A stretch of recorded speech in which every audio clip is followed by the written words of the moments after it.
Hey, it's Heidi. Thanks for coming back for another video. It's really good to see you. I'm glad you're here. Today I have some notes that I want to share with you on a blog post that I wrote about titled, What Do Opiates and Instagram Have in Common? And really what we're talking about is 4 steps to actually live a happy life for real. And so I just kind of want to get into it with you. I have notes here. Sometimes I do these videos where I keep my notes with me so that I don't forget anything because I feel like this is a really interesting topic. And it came up because I've been thinking a lot about, the faking it that's going on and and how our world is moving. And it really just reminded me that we're all really, at the end of the day, just trying to be happy. And that's really what started it. And so I think to myself, we're a nation that's obsessed with feeling good. And we should be. The purpose in life is to actually be happy, right? And to live a happy life. That's not the problem. The problem is that we're also a society that wants to feel as good as possible with the least amount of work as possible in the quickest way possible. And that's becoming the problem. And not just that we want to be happy, but we actually just want to look really good while we're doing it. And I feel like lately we're not living with Instagram filters. We're not living with filters. We're living in a filter. And I think that's where the problem really, really, really comes from. It's like we don't necessarily want to work harder at making our lives better. We want to work harder at making our lives look better than they are. And so while people are actually really focusing on trying to look good, nobody's actually really doing the work that's necessary to really legitimately feel good, and then becomes the cheap substitute, like putting a band-aid on a flesh wound, where my life's not good, this picture isn't good, it doesn't look as good as it is, let me throw a filter on it, let me set up a prop, let me do a fake picture. That's exactly what drugs have in common. Like, oh, my life really isn't what it to be, well, let me take a quick pill. That's like the opiate is the filter for life. And it's a problem because while nobody's really getting real, our lives are falling apart. And but it's not a bad thing because we look at it like, oh, that's different, but it's not really different. Addiction to anything, like instead of really doing the work to fix the marriage, because there's a problem being intimate in the marriage, or there's a problem with communication in the marriage, just take a couple bottles, just have a couple bottles or glasses of wine, instead of fix the marriage and put a filter on it. Instead of, oh my God, I'm in a job that I really hate and it's not really what I want to do and I don't feel motivated to go. I take a couple pills, all of a sudden I can clock in and do my stuff. A filter. Uh, you know, I'm not happy the reality is in my work. I'm not really doing what I really want to be doing, but I'll pretend I'm more successful than I really am. And nobody really know because I'll go home and I'll just eat my problems away. A filter. So whether it's food or the internet or shopping or whatever, we're all putting filters on our lives instead of really getting down to the nitty-gritty of how to actually be successful. Let me look at my notes here. Oh, the other thing I wanted to talk about too. It's really interesting because as I was thinking about this, I was looking at the Instagram and saying I can't go anywhere on my Instagram without seeing the word hustle, and it's everywhere. It's in like gold scripty writing and sparkle. It's pretty, but if you look up the word hustle, it actually means to like what is it? What is the actual Webster's thing?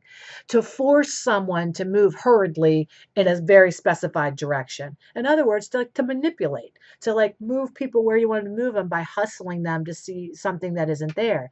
It's a manipulation. So, okay, just because it's on a pretty cup, and you're drinking out of your cup that says hustle, I mean, I might as well say full of shit. Um, so let's stop hustling. How about that? How about we stop hustling? How about we stop filtering? And here's the thing. Let's go over the four. There are actually How do we get real? How to start to create the life that's truly happy in 4 steps. Let's go through the steps and we'll talk about the solution because we know the problem.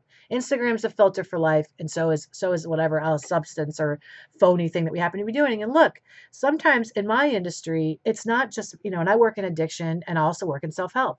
So I have both sides of the spectrum. I work with people who are addicted. I work with people who aren't addicted. But just because somebody's not addicted doesn't mean they're not addicted to filtering their life.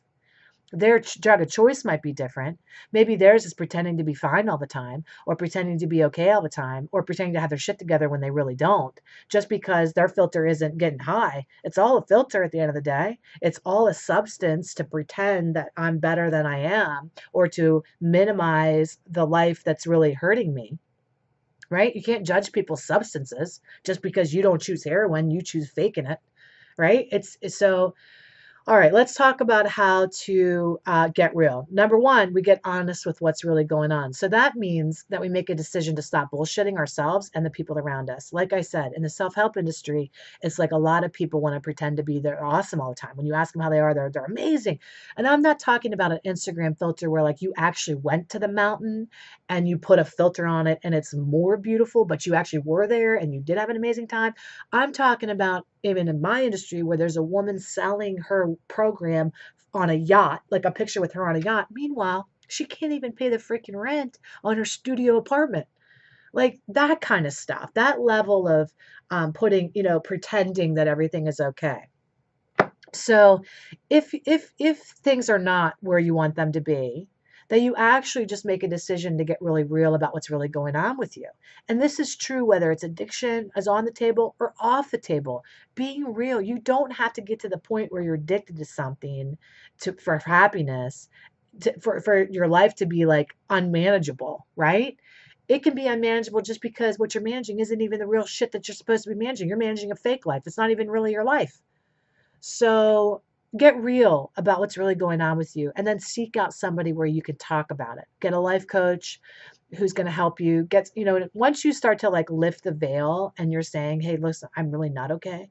This really is what's going on with me. I have been faking it. I have been medicating myself. I've been pretending to be one way at work, but when I get home, I've been stuffing my face until I can't move and I feel shame and guilt. Okay. Great. Some people are not going to be able to handle that. Some people in your lives, they like the mask. They're not going to be okay with you actually getting real about what's going on with you. And those aren't the friends for you. You need to find new people that you can be real and honest with who are going to like appreciate where you're really at.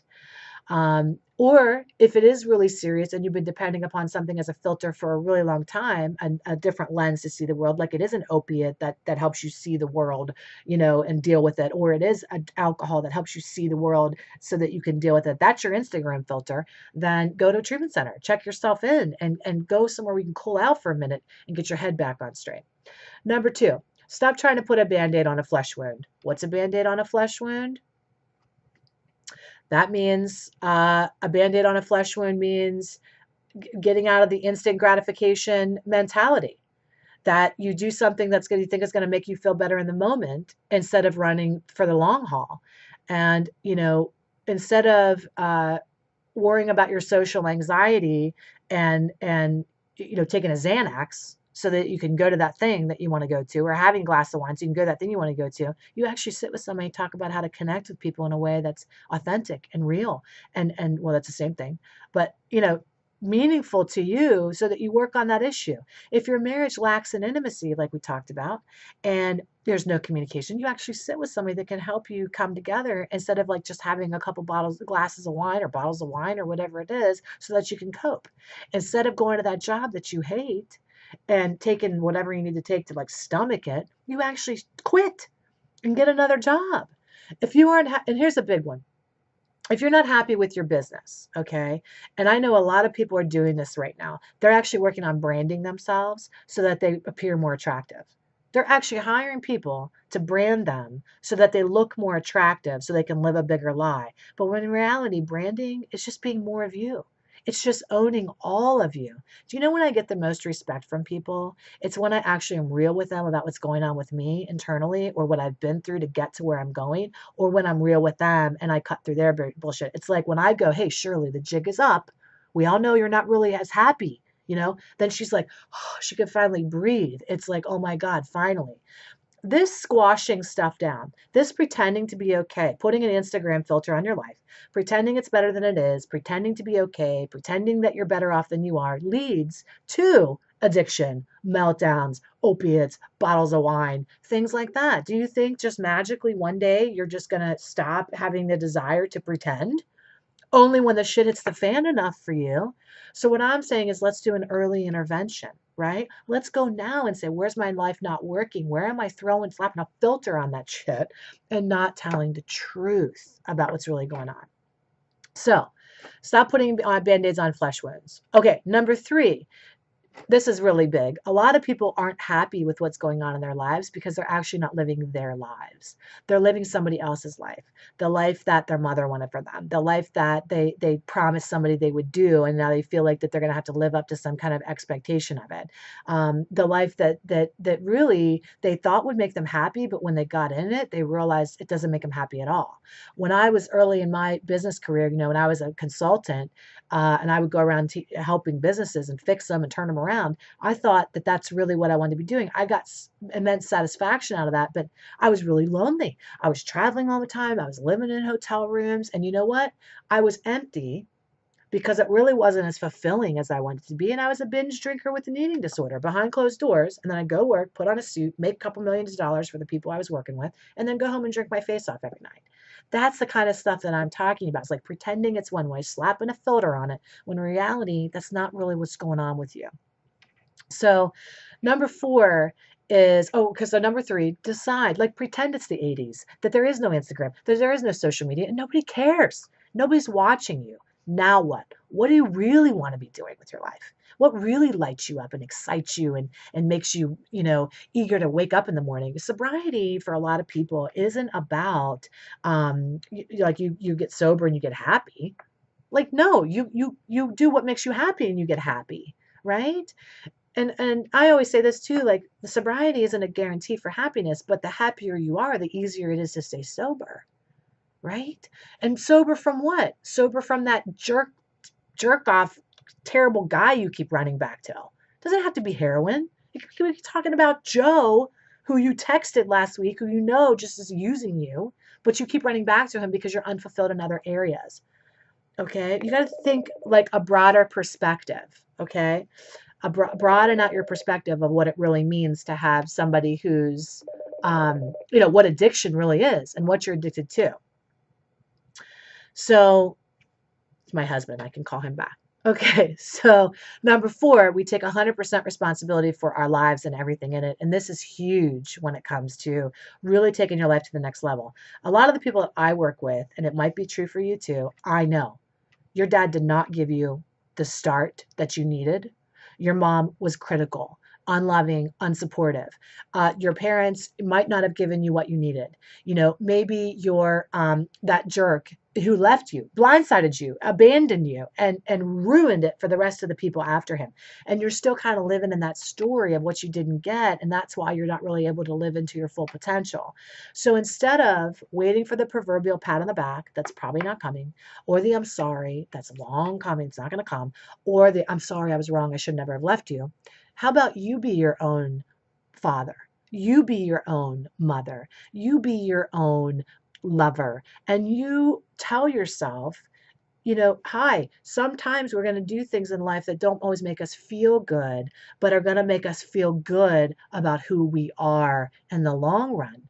So I think sometimes when we chase always feeling good, stuffing down the problem, eating the Oreo, taking the glass of wine, getting on Instagram, scrolling away, buying that new bag that everybody has, doing those things to make us feel better in the moment, filtering our life, Instagramming our life, what we're missing out on is the big picture, which is actually doing some things that aren't necessarily going to feel good, but are good for you in the long run. Mothering yourself, fathering yourself, parenting yourself. Really, most successful people that I know don't, if they did everything they felt like doing, nothing would ever get done. Life is about doing the things that you don't want to do sometimes so that you can, become the person that you're meant to be. So again, what does this all have in common? Well, filtering your life is filtering your life. And sometimes that's okay when you want to take a great experience and make it even better. What's not okay is when you're pretending that it's something that's not. And that's the epidemic I see right now. People are pretending their lives are something they're not, and then they're needing to medicate and run to happiness because we're an immediate gratification society. Slow down, do the work. You are the most, if you study yourself, like Leo Biscaglia used to say, just study yourself. You'll never be bored. You're the most fascinating person on the planet. If you really just get deeper into who you are and what really makes you tick and then pursue those things authentically, genuinely, sustainably, you'll never be in a position where you need to fake anything because you'll be authentically happy. And that's the goal, right? Hopefully you found this video helpful. Go to lovecoachheidi.com and subscribe to the Life blog. The Life blog is the Love Yourself First blog. And really, all this message boils down to that. Whether you're addicted, you're not addicted. You're a mother with somebody who is addicted. You're codependent. You're not codependent. You just want, you're dragging your feet on something. If that's you and I'm talking to you, then meet me over there because there's lots of great tools to help you. All right, I'll see you in another video.